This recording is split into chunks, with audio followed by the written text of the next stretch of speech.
Hi, and welcome to the Power of Connection and Biz Show. I'm Kimberly Layne, executive coach, engagement connection builder, best-selling author, and your host. Today's guest comes to us from beautiful Australia, where she's on a mission to help as many people as possible build competence with communication in organizations and businesses all around the world. As an international communication and leadership speaker, best-selling author and founder of her company, Speaking Styles, she believes that communication cannot be delegated. In a nutshell, she helps business owners and leaders at many levels build their confidence to lead with speaking and communication. Because of her great work, she's been featured in the world media, including Fox, NBC, CBS, the Boston Herald, and as the New York headline, empowering people to have a voice in this world. Please welcome our competence and communication guest, Melanie Wood. Melanie, it's Hello. Hello, everyone. Thank you so much, Kimberly, for having me. I'm super excited to be here. And you are my first guest from Australia. So I'm really tickled to have you here and spend some time with you and find all about what you're doing. Yes, excellent. Good. So as you know, this show is all about the power of connection in biz or business. So let's just start really basic. How do you feel communication plays a part in building and creating powerful connections in our work environment?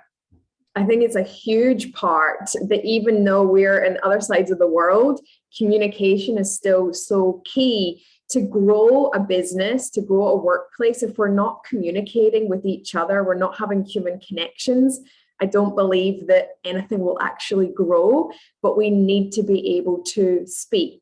Yes, we all have technology to be able to do emails and texting and everything like that, but I still say we want to have some sort of human interaction, whether it's virtually on the phone. We want to be able to speak so that we can hear people, see people, and take that human connection in that we don't necessarily get from the written context all the time. So you're very much aligned with me, because that's why I wrote my book, Connections Change Everything, about we need to connect in person or with some modality that's not simply a non-emotional connection, i.e. a text, an email, things of that sort. So either picking up the phone or even possibly having a virtual platform, but in person is ideal. So that's kind of where you're coming from communication. Excellent. Yeah. So are there kind of like simple guidelines or like 3 components of communication that you try to stress when you're working with businesses and leaders? Definitely. And that's where I say, that's why the don't delegate communication is don't go to emails, don't go to the chat box, whatever people have in their companies to send a message or send something around, here's what I need you to do today. Yes, the time factor is quicker. However, to get the job done, to have that environment that everybody wants to work in is having some sort of face-to-face. So whether it's having a brief meeting, having a brief maybe muster. Some of my clients have musters on a Monday morning to get everybody together, and they maybe do that each and every day. It's 10, 15 minutes.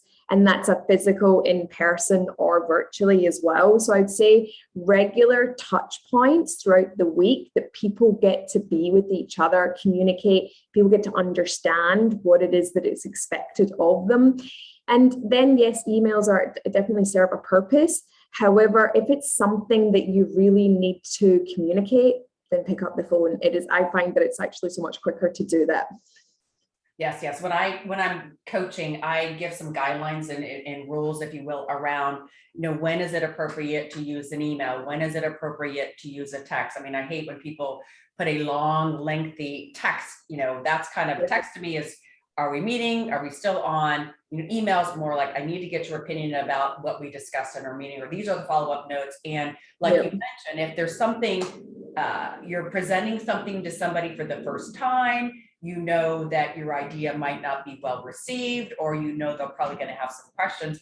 All that stuff needs to be done in person because people have emotional reactions back, right? And you can't communicate that or feel that in the digital world of email and text, right? Yes, absolutely. I think when it gets into like a storybook, it gets into like more than a paragraph, then it's time to pick up the phone or have a meeting when it comes to that. That's definitely a guideline. And if it's something that you need there and then, pick up the phone. If it's something you need done there and then, don't do an email because you don't know if the person will receive it and what will happen. You could send it, pick up the phone and say, hey, I've sent an email. Let's just quickly chat over it. And then you can get on with your day and I can get on with my day. Great. So now that we're talking about communication and then, those conversations on the phone or in person, are there important words or phrases that you recommend people use in communication or words they shouldn't use? I might be getting a little deep here for you, but just I thought maybe in your coaching, you find phrases or the way people word their words or whatever, any kind of advice to our audience on that piece? Yeah, definitely. I think that's where you have to come in is, yes, if you're a manager and a leader and an executive, you probably want to give orders and direct to people like, this is what you need to do. And yes, they are there for a reason, but there's also about getting to understand, does the person understand you? And I say things like, we all want to go to, does that make sense? But I steer people away from that because most people then go, yep, because they don't know how to answer that question, that phrase. So I say to people is that asking people about what's their understanding of what I've just given them. They don't have to come back word for word. So it's asking for, can you give me some feedback in the way in which it's been delivered? You have received it. I feel that connection as leaders is that it's being okay with asking people for feedback and how they have received it and does it make sense, but tell me what's the one thing you've taken away from what I've just said. So those are really important. Yeah, especially in today's world, the whole leadership, the supposed hierarchical leadership that we probably knew so well in the past is really changing because of the dynamic and the complexity of our world today at work and all the other things that are going on, with the pandemic, et cetera. So I feel like leaders have to do a lot more questioning and ask for that feedback. And I usually like to say, ask great questions constantly of your people that you're working with. One is, what am I doing right? Yeah. Number two is, what am I doing wrong or should I stop doing that supports you? And three would be what can I improve upon? So, I think it's important on both ways of communication, whether it's peer to peer or leader to employee or employee to client, whatever. I just think having the ability to be able to get feedback to each other is really powerful in our communication, right? Oh, absolutely. Absolutely. And I think that's where you become a point of difference as a leader, to be vulnerable, to say, yeah, how could I have done that meeting better? What area could I improve on? Because we don't always all know the answers. The people that we work with actually do hold the solution. As much as they might hold problems, they also hold the solution. So asking them to give you the solution, because you're only one person and maybe you have a team, it's better to hear that back from them. It doesn't mean you always have to take it on board and actually do it, because you've got to see if it's constructive or not. But yeah, definitely people need to be open to ask for feedback and how they can improve. Excellent. So you mentioned, how do you step out and lead? That's a phrase. And I'm kind of curious, in your working with executives and leaders at all levels, what typically is the problem that you see most common? And then how can you elaborate on that with the step out and lead? Definitely. I love this question. And it's really about, we get to a certain level and then it's about people are got so much more responsibility in those levels. And then sometimes teams are forgotten about, and it's maybe looking at, oh, someone else can go and do that for me because I've got a lot of work over here. And I've been in those situations myself. So then the people in your team don't see you then as the leader, because then maybe you're never there. So it's about stepping up and stepping out and leading, is being there as much as you can, but also looking at the time management of things, of where you then put your time to have those meetings. People then have meetings upon meetings upon meetings. And I say, well, actually, you could probably do a lot of that in one meeting and get to the point a lot quicker. So the stepping up and leading is looking at time management. Like, how is that being productive within the team? Are you being present in those meetings, or are you sending someone else to go all the time? Because your team want to see you. They're wanting to be around you and learn from you. So that stepping up and leading is not shutting the door to maybe the office and not going out there and thinking your team is just going to be all right to do it on their own. So that's about the stepping up and being present more. I like that. I think that, that goes around what I typically see when you take somebody from, say, say for example, a sales position, and all of a sudden they became a sales leader, or, they're on the employee line and all of a sudden they're the operations leader. And so you have to help them understand your goal is no more about doing, managing to a revenue number. You are managing to that revenue number, obviously, and you've got goals from an operations perspective and project deadline. However, I feel, and I communicate to them, that your largest responsibility is the relationships that you're building with your team and your people. And you're talking about that when you're saying step up, step out, and lead. That is, be present, be interacting, be connecting, be communicating. That's really your role as a leader. It's not sitting behind your desk and getting the call in about, okay, who did you talk to this week and where you are in the sales, navigation, et cetera. And, when is that deal going to close, or are we on target for this project completion? That's part of the doing, which is a necessity as a manager and as a leader, but your really important role is that communication that you're talking about. And I really like that. Show up, be there, be in the meeting, step out and lead. So, that probably parlays a little bit into, how to bring psychological safety into the workplace. Could you elaborate a little bit more with that with regards to communication? Yeah, and that's where a lot of issues that I see when I work with people is they go, well, I'm doing the meeting, I'm stepping up and leading, but no one's voicing, no one says anything in a meeting. And I say, well, that's when you have to put the spotlight back on yourself, because with your team, with the culture, is there a psychological safety going on for people to feel that they are safe to voice what they have to voice and know that it will be heard, understood, but then not belittled? So that's where that comes into, is people need to feel safe and secure in order to not fear judgment or rejection or any of these things. So that's when you step up and lead, is then your opportunity to build trust. There needs to be trust as a foundation within that meeting, within that culture, within that team.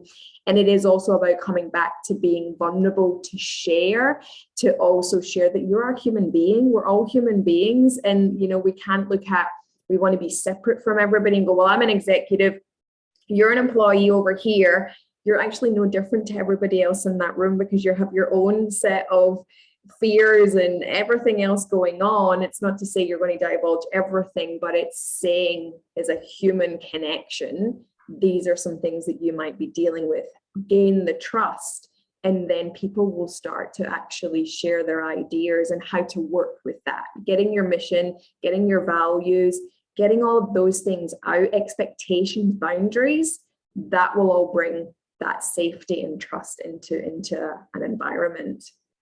That vulnerability, I find that for some of my clients, that can be really difficult because they were raised or programmed, and through all their education that, business was much more formal. Obviously, it's getting very relaxed since working in hybrid environments now, but they really do struggle with that vulnerability piece of it. And I try to help them understand that your vulnerability is your most relatable part of yourself. When you say you show up into the meeting, that 8 o'clock meeting on Monday morning, and you're feeling frazzled because the kid threw up on the way to school, and you go back home and get them a new pair of clothes and then rush them to school, or whatever it might be, or the dog rolled in something, whatever. But you show up and say, guys, excuse me, I'm just really frazzled, I just had to deal with this. They're gonna love that about you, because maybe they had the same experience. Now you're like, you're human. You're not trying to be superhuman and should from everything. And it's and that's why I think laughter and being a little comical is helpful too, and relaxing that environment. But thank you for bringing up that vulnerability piece for psychological safety. Really powerful. Then I want to, one of my guests previously was a gentleman who was working on what he calls the blueprint of love. And I like it because it's about introducing love and kindness into the workplace. And I know you're doing something similar with what you're doing from a workplace love language to grow connection and engagement. Can you share a little bit about that? Yeah. So that's when I see it a lot, where people are just saying, thank you so much for doing that. And we'd say thank you just so much, but we never actually go into deeper connection with Thank you for, showing up that way. I admire you for doing that. But the thing is, if people don't learn what people's love language is, you could be giving words of affirmation and the person just wants to spend some time with you. So then that person isn't being appreciated the way in which they know that they feel deep down inside of them. So it's really about saying to people, and I say to my clients, find out more about what their love language is in the workplace, because then you're then in a position to fill their need that they need within a workplace. And you actually then get more things back from them, because words of affirmation is more than thank you. It's getting vulnerable and saying personal traits and personalities and quirks that you admire about them. If that person loves to spend time with you, is there a way that you could do something with your team that everybody gets to spend time with you, outside of work or in work? Is there something that you could go and get them a coffee and spend 5 minutes with them, giving them some of your time? Then you'll just see such a difference in the workplace by really doing the things that your team absolutely love, and they will value you, and you'll find that people will be more productive and harmonious, and you get that human connection, because as humans, we all want to be listened to and heard, and we want to have our needs fulfilled. And yes, as executives and leaders, they don't want to feel like they've got another full-time job of catering to everybody's needs. However, there still has to be still an element of providing for your team and going that extra mile and being that point of difference as well. Yes. And, you made me think of, with the love language piece of it, it's kind of like, how do your members of your team want to be recognized? Some people are really uncomfortable to be recognized in front of a group.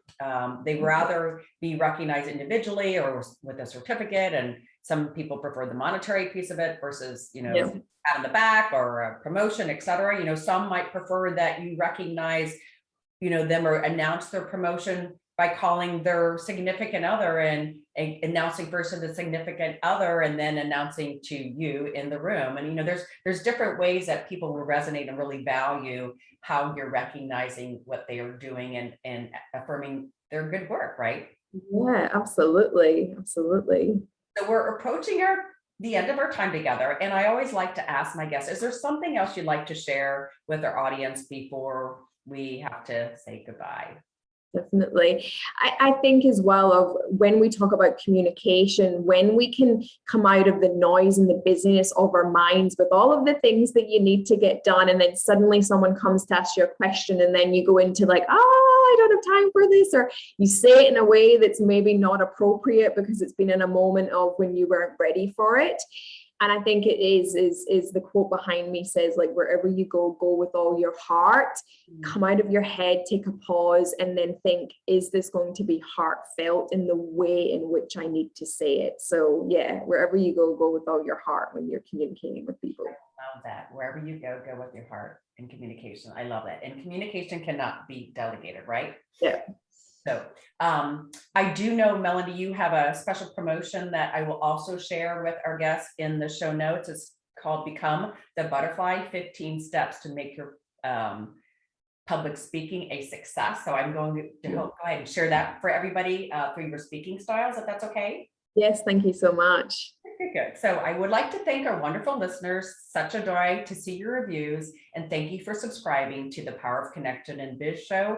And I really want to especially thank our wonderful guest, Melanie. Thank you for being on the show today. Thank you for really talking about an important topic to me, that connection and that human connection through communication in this case. So love what you're doing, continue doing it. Maybe in about 6 months or so, as things might change and you might have some new stories, I would love to have you back on the show. Thank you so much for having me. Thank you. And remember, connections change everything.